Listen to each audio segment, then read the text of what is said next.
Hello and good afternoon, everyone. My name is Gregory Holt, and I am the Diversity Inclusion Liaison.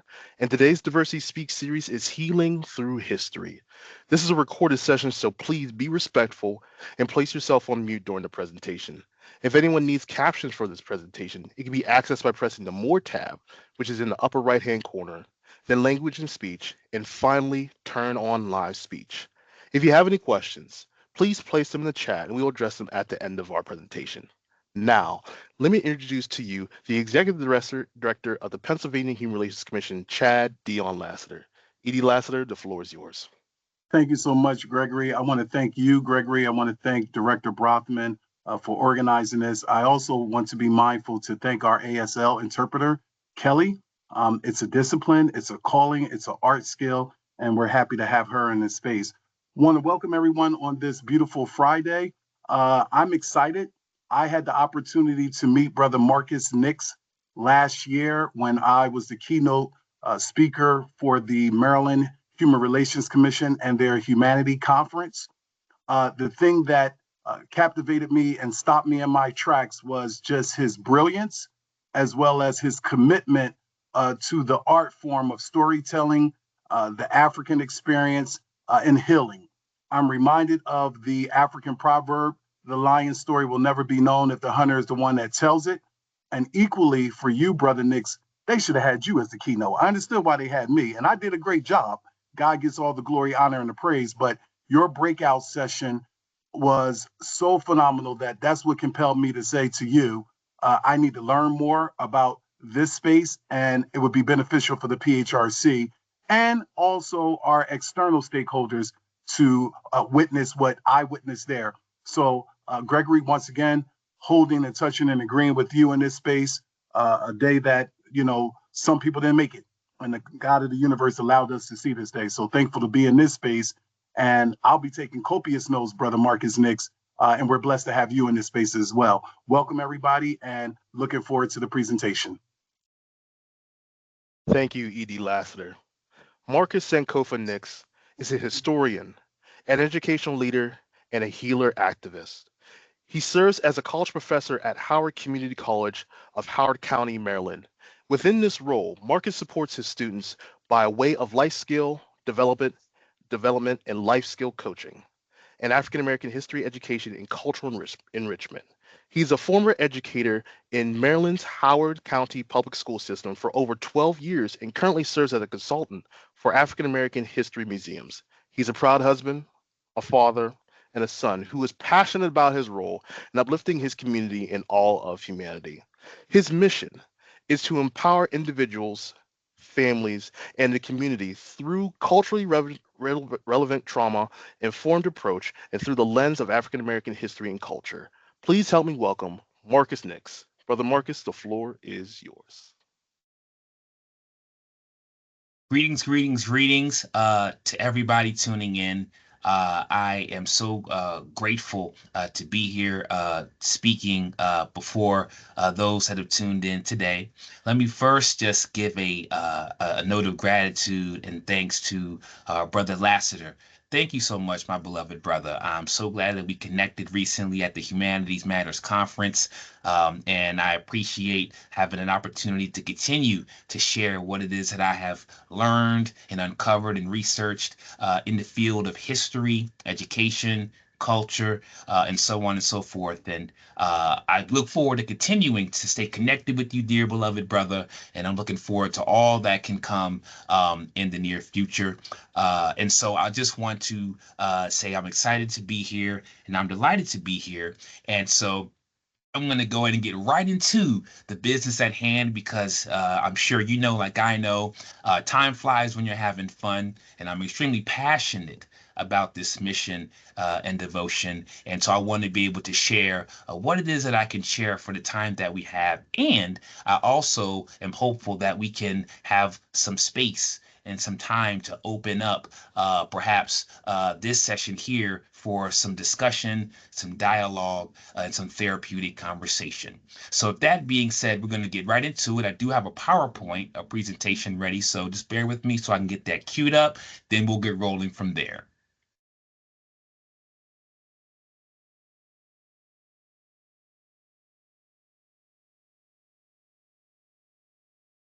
All right. So, if this can be seen by those tuning in, give me a thumbs up or give me a yes or give me some indication. Okay, all right. I see a thumbs up, Brother Lassiter. So, you're giving me a good smile and a thumbs up. So, we're going to go ahead and go forward from there. So, for today, we are going to be dealing with the topic and theme at hand, healing through history, fostering healing, humanity, and community care through the lens of Black experiences. Healing through history, fostering healing, humanity, and community care through the lens of Black experiences. So I want to definitely say Happy Black History Month, with this being the 28th day of February, Black History Month. And I know that all across the country, there are discussions and conversations about what Black history looks like in certain spaces. It's no longer perhaps considered something of value or something that could be spoken about. But nevertheless, for today, we'll get into history in terms of the African American experience, and we'll talk about why it is important to reflect on all experiences, of course, but yet today we're going to take a deeper dive into the lens of the African American experience, or shall I say, the African American experiences, because African Americans, their experiences are not monolithic, their story is not one dimensional or narrow, but there's a multitude of experiences and stories and circumstances to take into account. So for today, we're going to focus on these themes right here. We're going to focus on what does history have to do with me? The impact and the importance of history. Number two, we're going to be dealing with the topic at hand, the roots and origins of Black History Month. Where does it come from? Why do we celebrate it? And what were the circumstances and factors responsible for getting us to this point and moment today? And then number three, we're going to be reflecting on being the best version of ourselves, history, wellness, and community care. So, how can we take these lessons from the past? How can we take these remnants of history from time before us and apply it to today in the workplace, in our communities, in our families, in our society? And then last, and most certainly not least, with the time that we have today, we're going to be talking about where we go from here. What are the next steps? And we're going to have a dialogue and a discussion. That is my hope for today. So, first, I want to just make sure that I give a special acknowledgement, an ancestral acknowledgement to the indigenous peoples, past, present, and future, as the traditional protectors and caretakers of their native lands in what is known today as the United States. Acknowledged today are the ancestral lands of the various Piscataway and Susquehannock and additional tribes of those forced to relocate from their ancestral lands over time.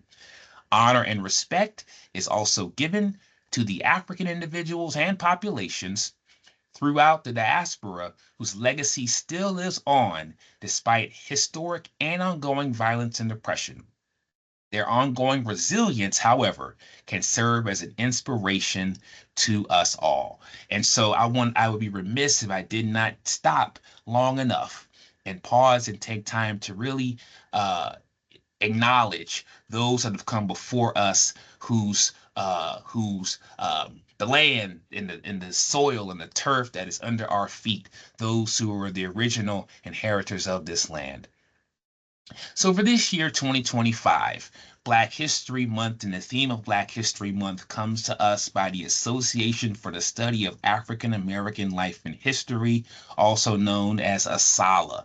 And this is the oldest and longest organization that has been devoted to the rigorous study, research of African American life and history. And this organization was founded in Chicago, Illinois in 1915. And they, for 2025, the theme of Black History Month, they have given us the theme African Americans and Labor. And so Dr. Martin Luther King, a person who I'm sure many of us know very well, said these words, quote, "Wherever there was hard work, dirty work, The dangerous work in the mines, on the docks, in the blistering foundries, Negroes had done more than their share.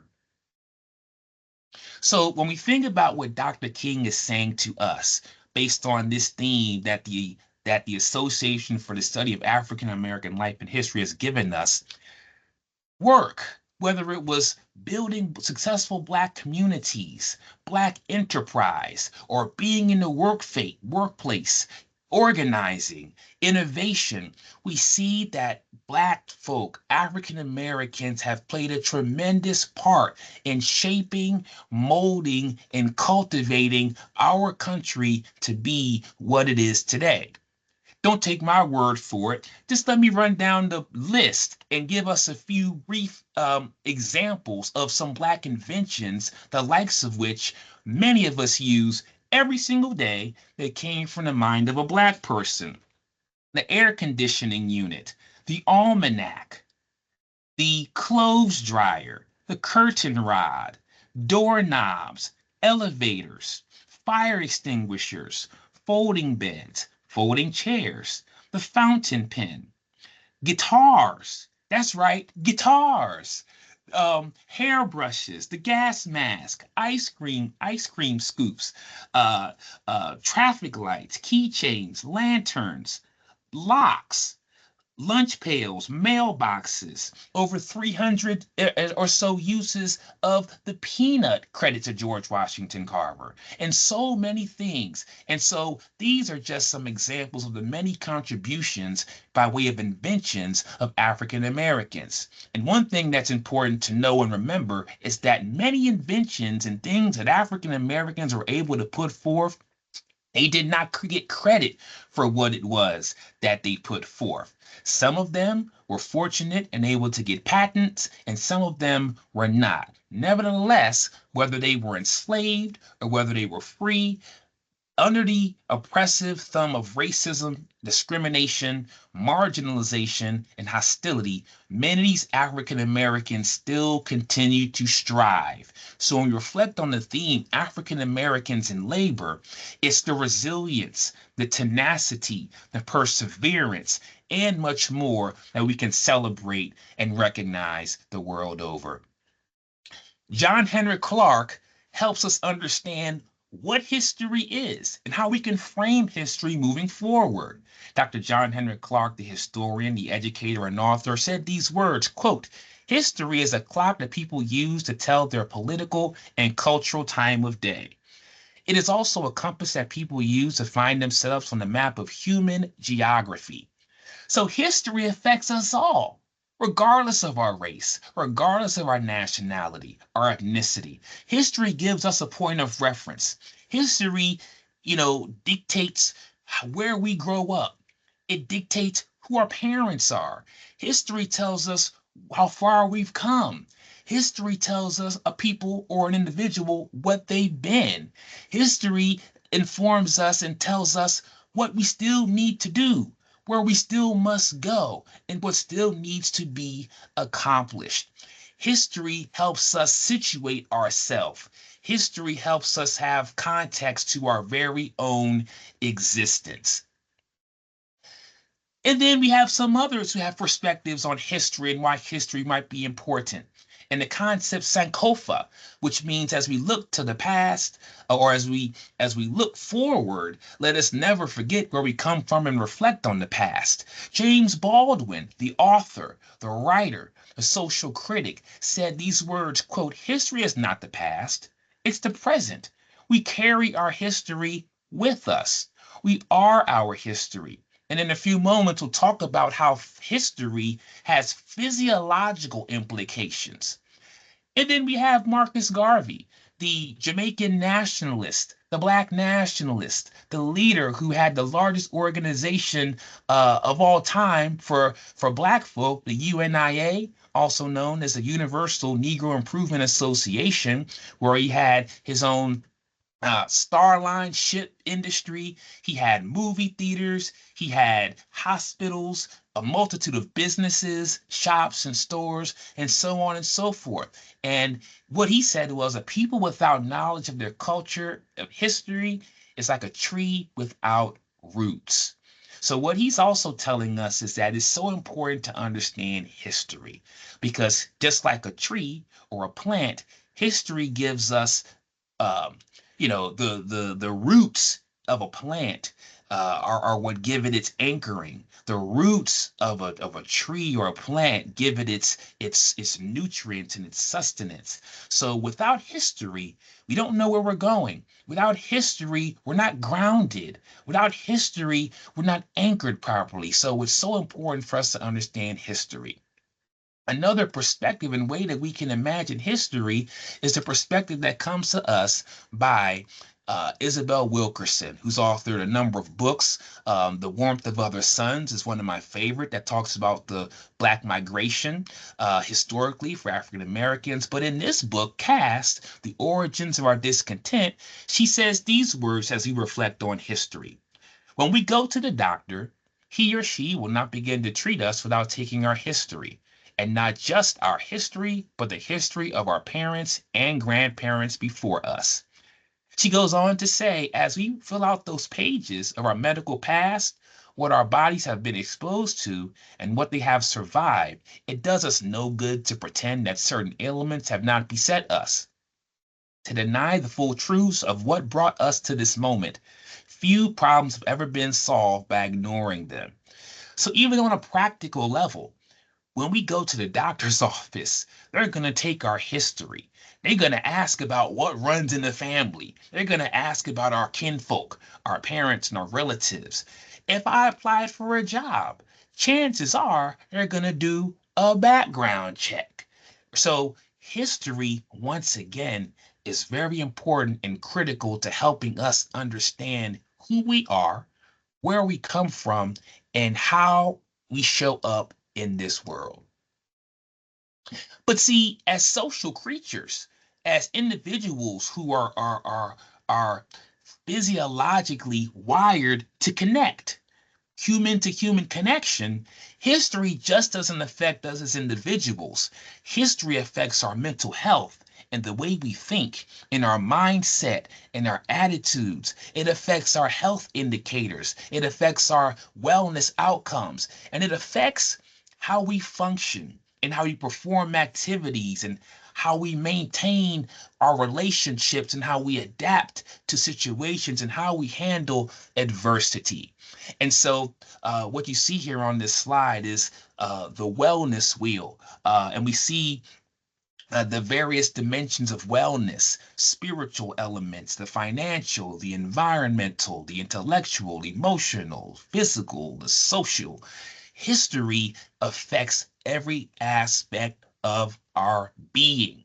And so I just wanted to make sure we really hone in and understand how history, what happens yesterday, affects us today, which informs how we move tomorrow. And then we're reminded by Nadine Burke Harris, who even did research with children. And this is what I've been able to see and uncover working with children and young folk in elementary school and middle school and high school.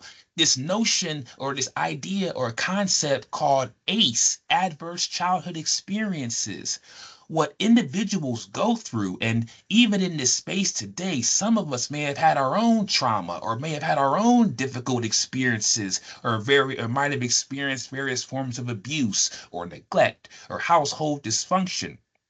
Well, the research that Nadine Burse Harris puts forth would suggest that even what we go through as children, even what we go through coming up as young folk, impacts health indicators. It impacts our ability to fight off disease. It impacts our life expectancy and what we deal with. If we don't address it, if we don't deal with it, if we don't support and take care of what we need to take care of, then we'll then pass it on to our offspring. And then it will become a generational cycle. And so we have a few scholars to continue to keep this conversation moving forward. Dr. Malefikidi Asante, who established the first PhD program of African American history at Temple University. Shout out to him. He's my beloved mentor. He said these words: We have to look at this notion of multiculturalism if we want to talk about this human to human connection piece. If you want to talk about this embracing this humanity piece.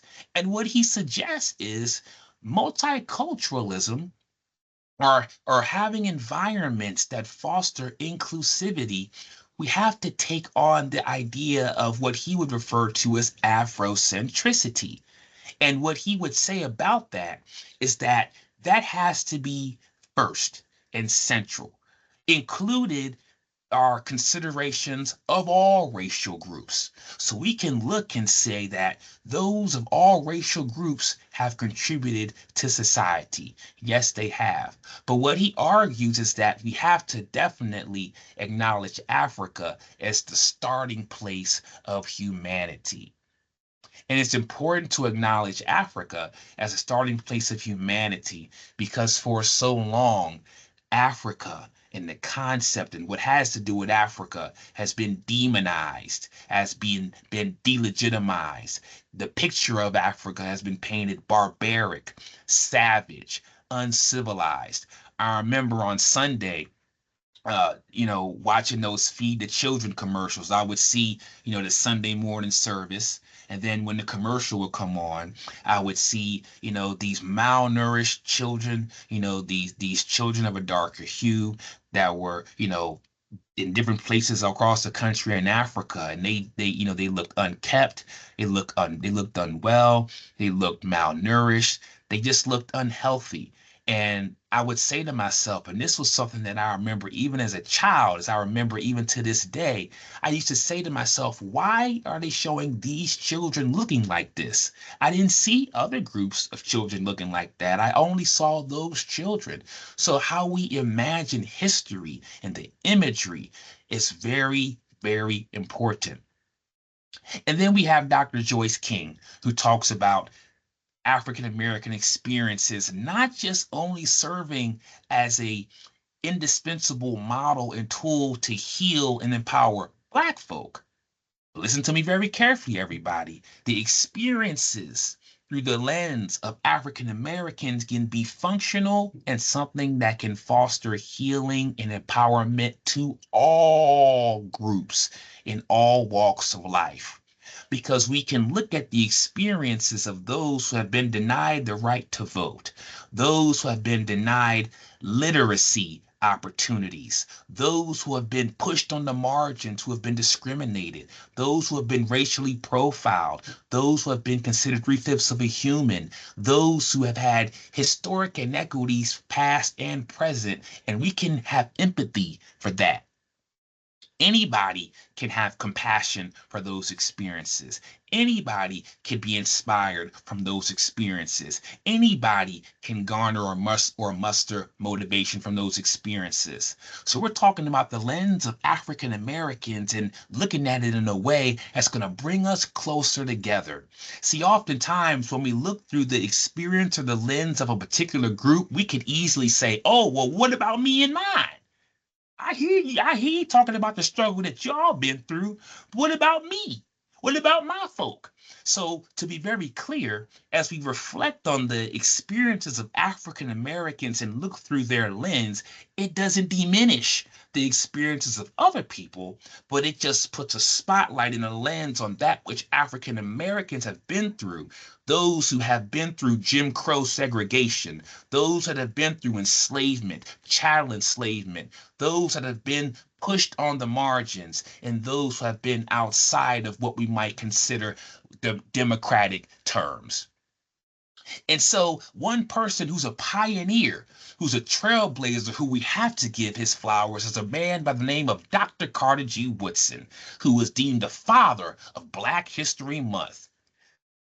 There would be no Black History Month as we know it if it was not for thee, Dr. Carter G. Woodson. Dr. Carter G. Woodson was the second African American to graduate with a PhD from Harvard University in 1912.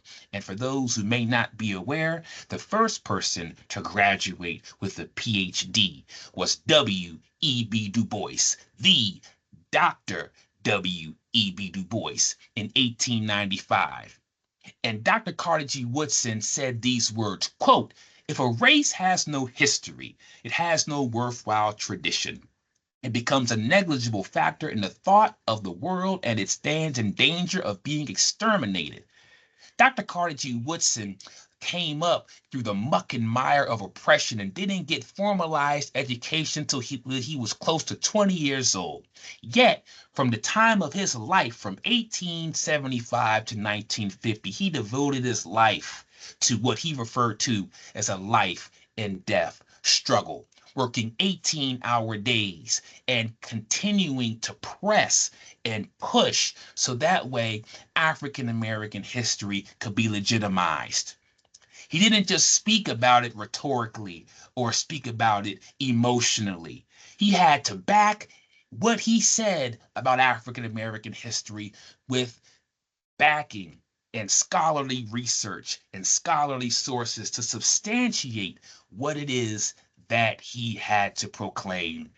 He wanted to legitimize the teaching of Black history so the world over would know about the advancements, the accomplishments, and the achievements of African Americans.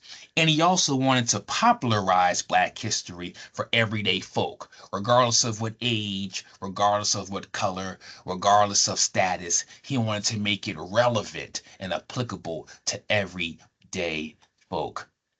Carter G. Woodson spent much of his time in this home that we see here in the historic Black Shaw District in Washington, D.C.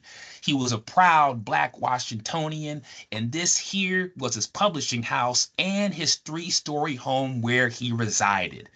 This is his home, 1538 on 9th Street, Northwest Washington, D.C., and he mentored out of this space. He was an institution builder out of this space. He was an organizer out of this space. He planned, plot, and strategized out of this space. And in this space was when he established the Association for the Study of Negro Life and History, and he established the Journal of Negro History. So Black writers, Black thinkers, Black intellectuals could be able to publish their works through him.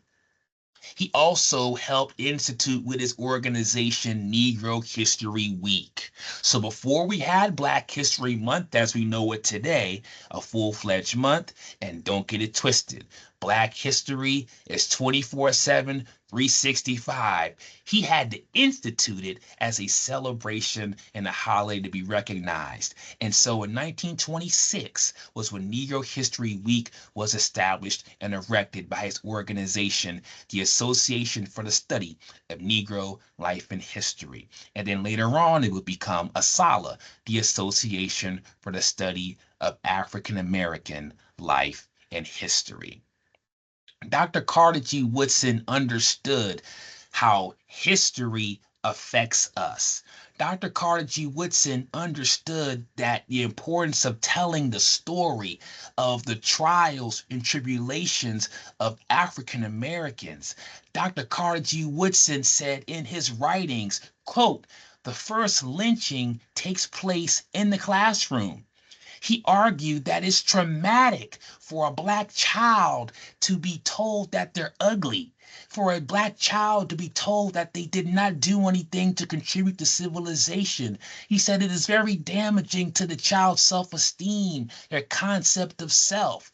And Dr. Carter G. Woodson understood that when you do this to children, then it can reverberate and carry on down the line unless it's addressed properly. So even when we look at trauma and how trauma impacts the body, trauma affects how we think. Trauma or high stressful situations affects the brain cognitively, our ability to recall. It affects our muscular system, our skeletal system, our lymphatic system, our blood, our DNA. This thing is deep, y'all. Trauma and the things that we go through affects us physiologically. And what is also traumatic is being told lies about your history, being told lies about your ancestry. What is also traumatic, and as we see to this very day, efforts to ban and block and erase that history. But how can you erase and ban and block the history of a group of people who have contributed so much to the world? Y'all heard the stuff that I read off that list. We are utilizing Black accomplishments and Black achievements every single day and oftentimes don't even know it. So when we talk about what Carter G. Woodson was trying to do, he was not only trying to push forward African American history and culture so it could be taught, but he also wanted to try to heal a wounded community. The research even supports that when we talk about intergenerational trauma, even dating back to the 1860s on the brink of the Civil War in the Deep South, where enslavement was rampant. And let me be very clear, enslavement took place in the North and in the South. However, the American Heart Association not too long ago conducted research. And what the American Heart Association was able to uncover was due to the racial trauma, due to enslavement, and due to all the notions of oppression, it affected these groups of people so much more to the point that Black Americans were 3 times more susceptible to stroke in the lower South. And then what adds an extra layer to that, or what adds insult to the injury that is already there, is poor healthcare access, under treatment, under diagnosis, economic inequality, and so on and so forth. So this is an example of how history, we might think it has something to do with yesterday in a time of the past, but I would suggest that it very much so does, as it's even supported by the American Heart Association. Dr. Carter G. Woodson knew when he was up in these walls and academic spaces, he had to substantiate what it is that he had to say about the Black experience, because he was going up against people who were considered scholars of history. People the likes of Ulrich B. Phillips, who said slavery was economically unprofitable. Slave masters didn't make any money off slavery. Slavery was good for Black people because it was a training school for civilization. Carter G. Woodson had to come correct with his research, and he had to come correct with his ability to back up what he had to say, because people like William Dunning of the Dunning School, another high status academic who was revered in high regard in the academic halls and in the ivory towers, said words like this, quote, "The Negro is not ready for self-government, voting rights, or equal citizenship." But Dr. Carter G. Woodson used those racist perspectives to fuel his drive. He wrote textbooks. That's right. In the early 1900s, this Black man wrote textbooks. We don't hear about that much in school, but he did. He also provided professional development for educators who were all throughout the country, Black educators, whether they were in educational spaces, segregated schools, churches, community spaces. He went wherever the need was. And he mailed educational books and literature in his writings out that he published from his home. He shipped decorative materials out, and I can attest firsthand the importance of when students walk into the space, the posters, the artwork, the imagery, what that does to the mind and what that does to the brain. He had a home study program. He was a national speaker and corresponded with teachers. He advocated for Black teachers. He provided internships. And also, according to what the scholars have said, they said that, quote, by the mid 1920s, the Association for the Study of Negro Life and History, Black history clubs existed practically in all U.S. cities with considerable Black populations. So he continued to push forward the notion of Black excellence. Dr. Carter G. Woodson decided to choose, or his organization decided to choose the month of February because he wanted to commemorate Frederick Douglass and Abraham Lincoln. Both of their months are in, both of their birthdays are in the month of February. And so that's what he wanted to do. Abraham Lincoln, no, is not African American, but under his regime and tenure as the 16th president of the United States, the Emancipation Proclamation was brought forth. And at that time, many African Americans revered him. Though I want to be clear, it was not the Emancipation Proclamation that emancipated the African Americans, but it was the 13th Amendment that did that. But let me then even go further and say African Americans did not wait to be freed or liberated. Since the moment they've been here, they've always taken upon themselves and enacted their agency and self-will and determination, and have always brought it upon themselves to bring about the reality that they so desired. And so this is how Black History became a full-fledged month. Because once Carter G. Woodson passed away in 1950, his lessons, his writings, his teachings, and what he stood for was so instrumental, it was so inspirational, and it was so impactful that the Kent State Black Student Organization advocated to extend New York History Week by holding some of the first Black History Month celebrations dating back to 1969.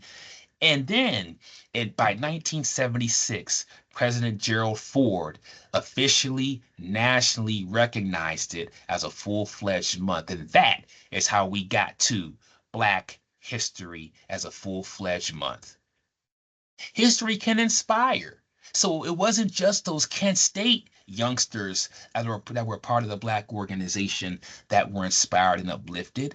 But I'm sure many of us may know who Lauryn Hill is, the acclaimed Grammy Award winner, an actress and singer and poet. And she was known to get wide known acclaim for her album Miseducation of Lauryn Hill. But I just recently discovered, little did I know, that that album, The Miseducation of Lauryn Hill, was actually taken, or I would say borrowed, from a person who she was deeply inspired by, Dr. Carter G. Woodson. One of his many books that he put pen to paper and produced was The Miseducation of the Negro. Furthermore, some other examples of how folks have been just deeply inspired by history. There was a man from Philadelphia who completed an over 400-mile walk along the Underground Railroad in order to honor Harriet Tubman. And then we have another gentleman here named Joseph McGill, who has a book entitled Sleeping with the Ancestors. And he was so empowered to connect with his roots that he traveled from plantation to plantation in pursuit and search of his ancestry. And he literally slept in those dwellings and slept in those cabins just to try to be closer and connected more with his roots. So history does not have to be anything that's contentious. History does not have to be anything that's divisive. History, if we're teaching it right and if we're doing it right, it doesn't have to be anything that's going to further wedge us more than we already are. It could be something that could be inclusive and something that could bring us closer together. And even the research even supports that those who deny racism are those who tend to have the highest propensity to have an ignorance about history. So the more we learn, the more we understand history, the more we can be able to understand each other and have an empathetic ear for other people. So as I pause in the presentation, before I get to the other side, I just wanted to briefly pause and just ask this question. What does self-care and balance look like in this field of work?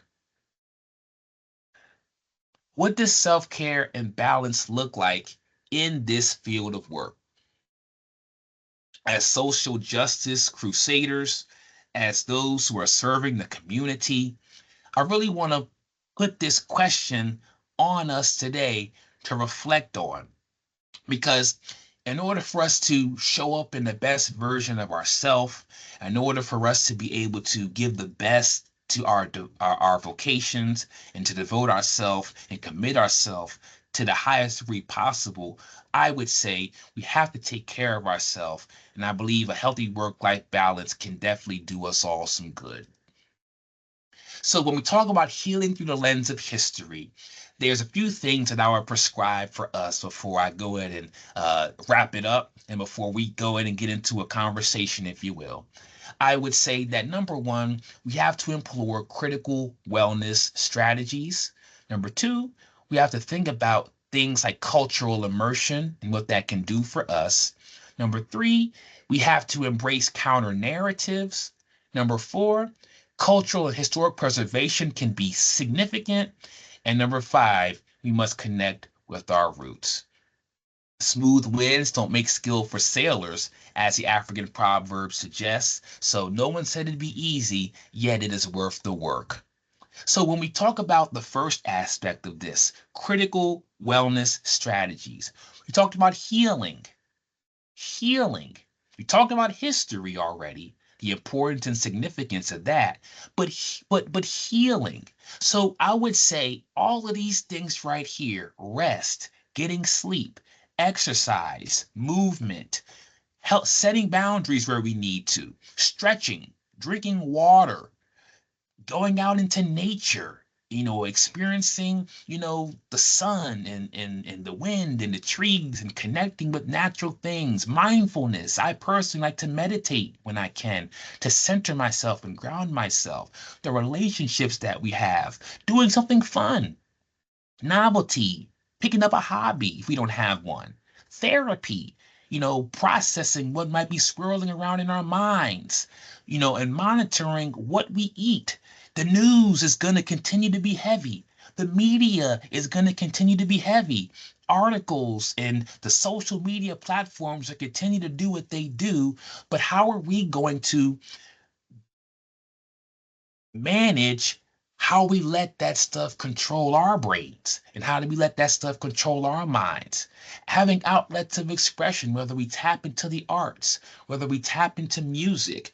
So these are just different things to think about in terms of how we can restore ourselves and how we can continue to heal and work on ourselves so we can be in this fight long term.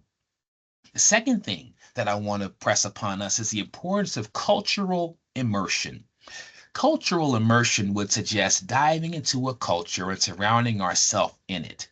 It would mean that we're experiencing and interacting with people who might be different than us, but we want to get to know them and understand their experiences. And then I would say, in order to do that, we have to, what Malcolm X says, put our beliefs and worldviews to the side. We may have to put our biases to the side. We may have to unlearn some things in order to be able to pick up the lessons and the stories and the experiences of what those who we're engaging with would have to share with us. So cultural immersion is very, very important. I remember when I was a curator at a local museum in my area, and I set up the displays and the exhibits, and I had the artifacts and the souvenirs all plastered on the wall and set up. And I remember when I had groups coming in, some of everybody was coming in, and I remember there were those who came into the space who had certain opinions about the Black experience, who had certain viewpoints of the Black experience. But once I told them the stories and told them about the humanity, and once I went deep into those accounts, it made them have to check what they thought they knew. It was humbling for them. They had to, come to grips with not being the dominant perspective in the room. So cultural immersion is something that can definitely help us to connect.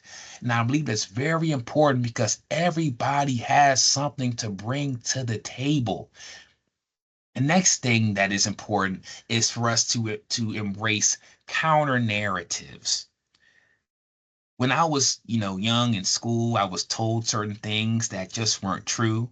where I was told things that were false, or I was told things that didn't give the whole complete story to the African American experience. But I would say, even beyond just the African American experience, there's so much to each other that we don't know. We never know what a person is carrying. We never know what a person is dealing with.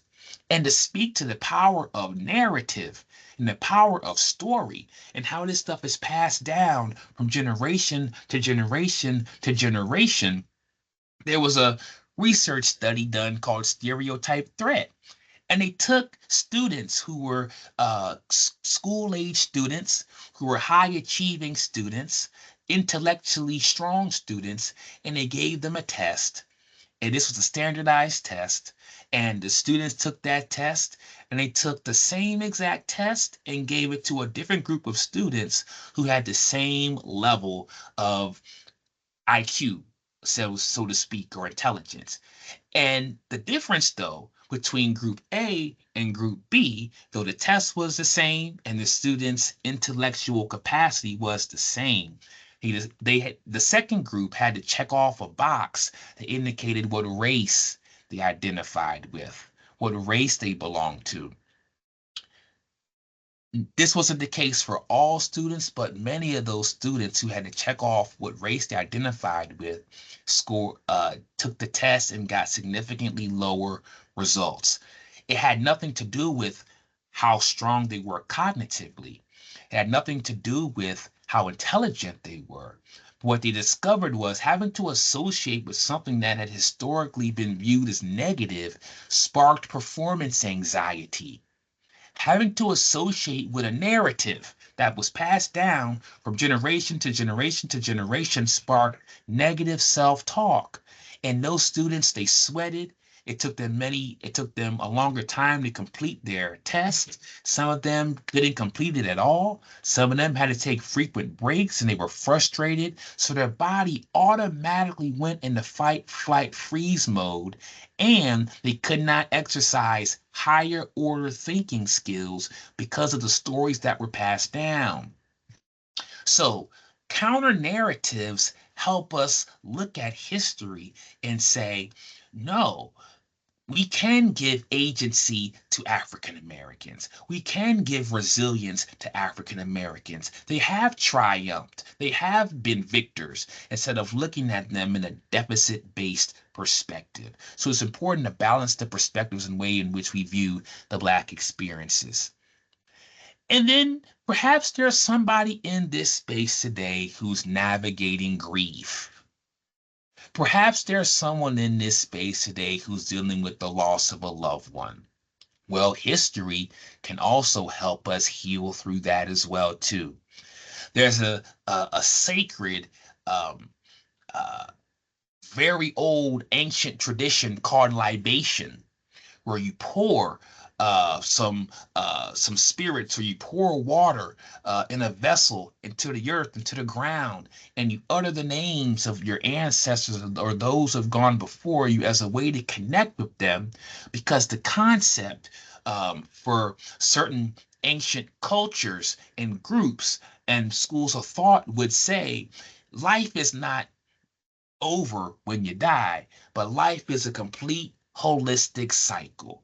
And those who have passed on or made their transition, they're still with us in spirit. So for somebody in the room, in this virtual room, that's dealing with grief or the loss of someone, you can make an altar for someone. You can establish new traditions or ways to honor them. You can make a photo album or a scrapbook, or go see them at their gravesite and visit them. Create a social media platform to honor them, or set up a business in their honor like some of my friends have done. You can reminisce over those funny good old times that you had with them, or name something after them, or write a book about them, or honor them with art and music, or create a slideshow. Document their story, tell their story to others, keep their name going by just simply saying their name. because there's a theory called post-traumatic growth. And when we go through loss or grief or traumatic situations or ordeals, the research suggests that those who push through that, those who come out on the other side better, and those who fare well are those who develop meaning out of the experience. So when you look even with COVID-19, and when you see how just a few years ago, we remember how so many were passing away, or how so many's health were on decline, or there was so many health scares and challenges and difficulties that affected us all on some level. Research supported that those who had the capacity to work through that were those who found new meaning. Some were able to focus on their health more. Some decided to appreciate family and do different things. And some also just started to focus on genealogy and family history research. What the research says to us is that with COVID, there began to be an uptick in genealogy. Ancestry.com accounts and people trying to order kits to reconnect and discover their roots and trying to understand what their legacy is so they can leave something for tomorrow. So people are trying to preserve their history and culture and connect with their roots, and that is a beautiful, beautiful thing. One thing that I want to say before I get to a close is when we talk about African Americans in labor, which has been the theme once again of African Americans in the United States for Black History Month. Workplace dynamics are really, really important for us to reflect on if we really want to be serious about what this connection looks like. African Americans, though they've always had their experiences trying to push through challenges, hardships, and difficulties, and know that has not been their only experience. We don't want to make it seem like their whole experience was just trying to survive oppression. Yet we can look at their experience and see community and how community has been forged despite. So as we are in this space, think about our work communities and how we work together with each other. Think about how we show up for each other. Silos oftentimes undermine collaboration. And when we don't communicate and when we work in those silos at times, if we're not careful, they can even have us waste time or have to backtrack because we didn't communicate like we should have. As we work together, let us value everybody's voice and what everybody brings to the table. Let's find times to be intentional, to carve out space to get to know each other beyond just the work setting or the work environment. Let's also think about our strengths and our skills and perhaps how we can share and pass on some of those things to other people. And let's know that everybody's experience is not our experience. We all have blind spots. We all have blind spots. So, once again, how can we, as we think about the work we do, how can we continue to be intentional about inserting the humanity in the work that we do? I want to say thank you once again to Brother Lassiter for opening up an opportunity for me to come and share what it is that I had to share with everybody today.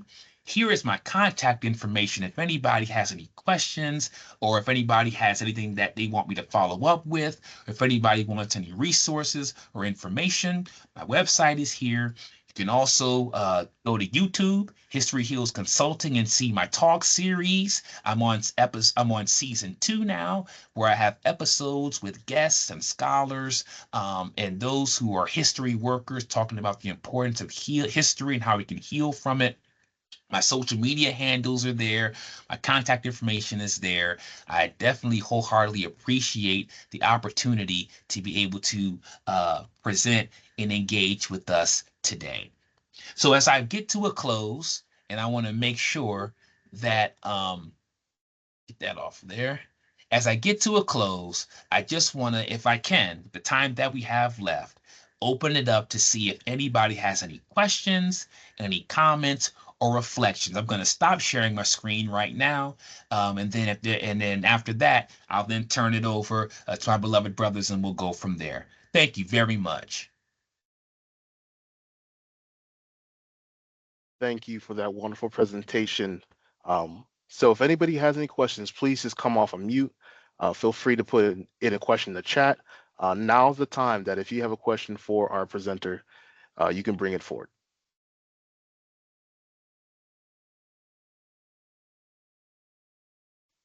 Thank Hi, you, this Brother is Marcus. Chief of. This is, Go ahead. go ahead, Chief of Staff Rojas. No, you first. Go ahead. It's not really a question, it was a comment. You know, we always hear about how Black History Month was dismissive because of only it being the shortest month of the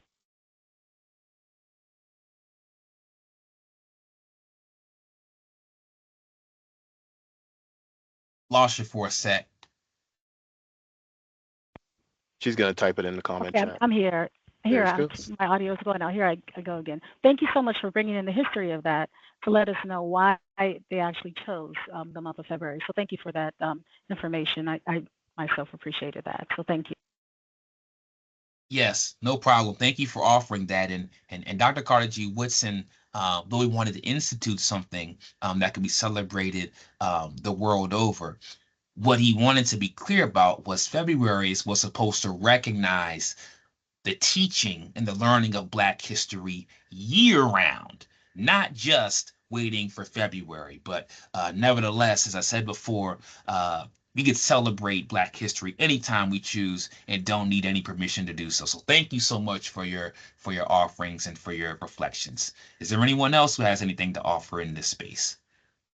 Yes, I did. I want to thank you and commend you for an awesome presentation, for Thank you. educating us, and for some of us who are here who know and are familiar with this, for referring.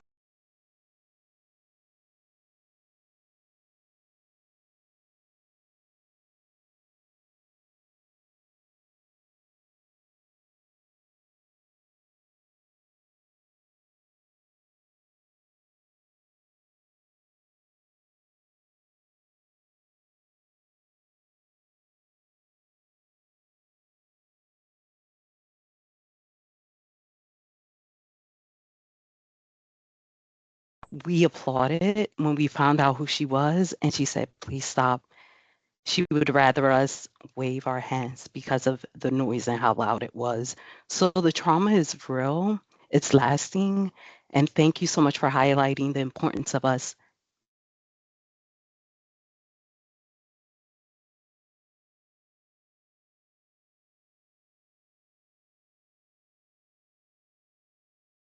our leader, our agency head, being able to take that time and that space to take care of yourself and make sure that you're balanced to be able to do this work was so important. So thank you for highlighting that. Thank you, thank you. And I You will just end with this quote: true reconciliation can only occur when we honestly acknowledge our painful but shared past. And these are words from Elizabeth Eckford herself. So thank you so much for this presentation. It was wonderful.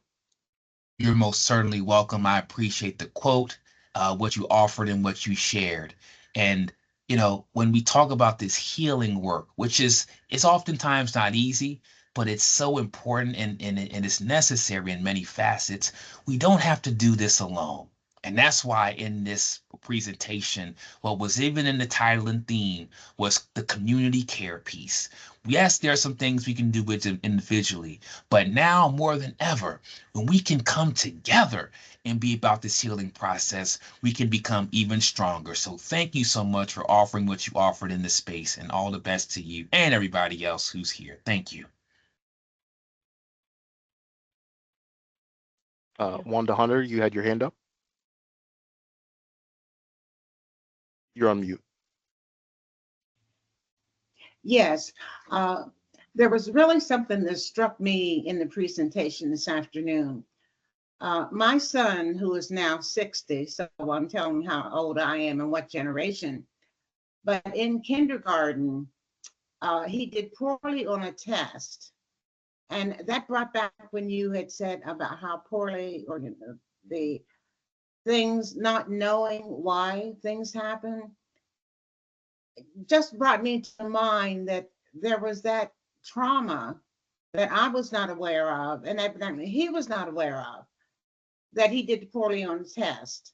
But rather than take the teacher's word for it, I, went to administration and told them that if they could please retest him in a different atmosphere.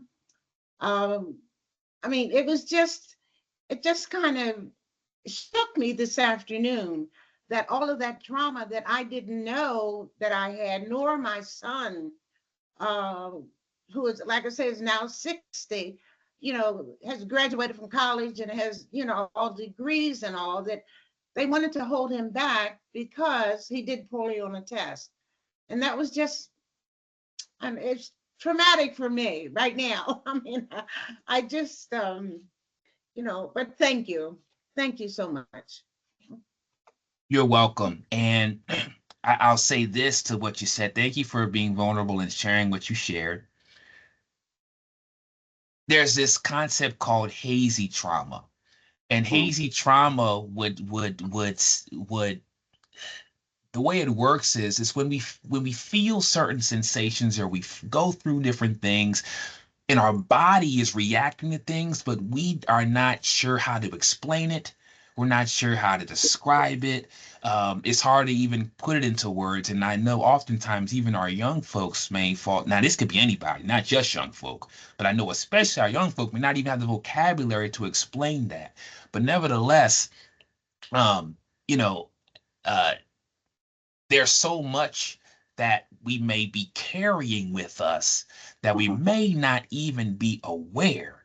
There's so much that we might be carrying with us that affects us on many different levels. So I think that one of the first things we can do is first generate awareness, understanding of what it is before we can begin the process of trying to address it and deal with it head on. But thank you so much for sharing what you shared.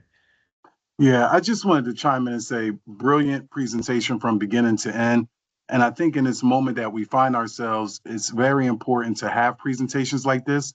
I think what's challenging oftentimes for some white individuals is not understanding the full scope of Black humanity and why we have Black History Month, why we have historical Black colleges and universities. I've been a visiting scholar with the Frederick Douglass Institute at Westchester University since 2008. Since 2008, I've taught 2 race relations classes in the undergraduate division of social work. Even up until this semester, I teach 1 class on Thursday, and is never fails that every semester since 2008, white students and sometimes Black students will say, well, why do they have historical Black colleges and universities and they don't have white colleges? Every college that's not an HBCU is a PWI, a predominantly white institution. Institutional racism, some of us know, I know you know, Brother Nicks, is prejudice plus power. It was written in the Constitution that it was forbidden for the African to read and write. That's institutional. And so when you talk about the marginalization and the oppression of Black humanity, and marginalization in its simplest form is to render something from non-person to non-entity, that's what we're seeing right now. It's disguised as attacks on DEI, but it's really about race and gender hierarchy of going back to a society that was predominant with white male dominance. And so this is why your work is very important.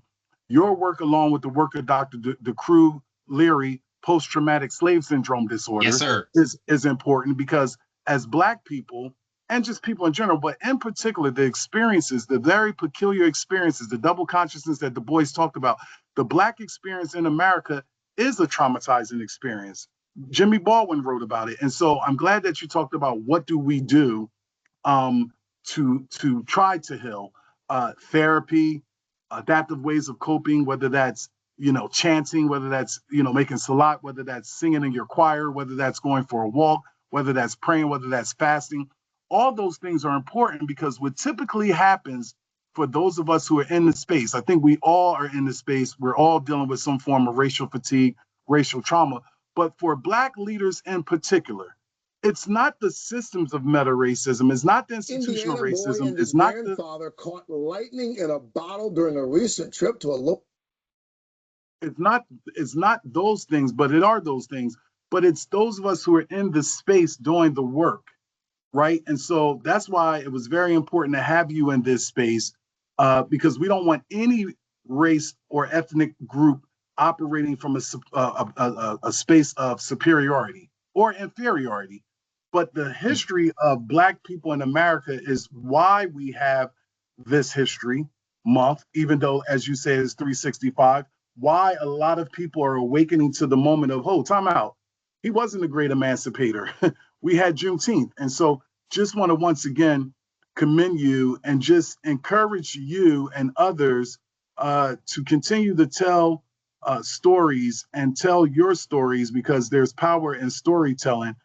Because as we're dealing with a democracy that wants to ban books, a democracy that says a coloring book of Ruby Bridges' story is the thing that is dividing people, not the systemic racism that led to why Ruby Bridges needed to walk in that school with those state troopers.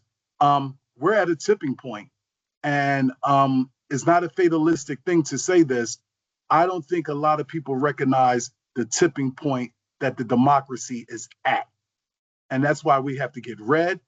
We have to interact with people who are on the front lines of doing this work, and we have to be prepared for the tipping point as social change agents, both from a policy perspective, from a legal perspective, from a community organizing perspective. So I thank the ancestors for you somewhere in this universe: Fannie Lou Hamer, Ida B. Wells, Frederick Douglass, El Haj Malik Shabazz, Phyllis Wheatley, Sojourner Truth, John Henrik Clark, Toussaint L'Ouverture. Yes, They are yes. smiling on this moment, and we're grateful. And I am personally indebted to what you brought to this context. Bless you, my brother.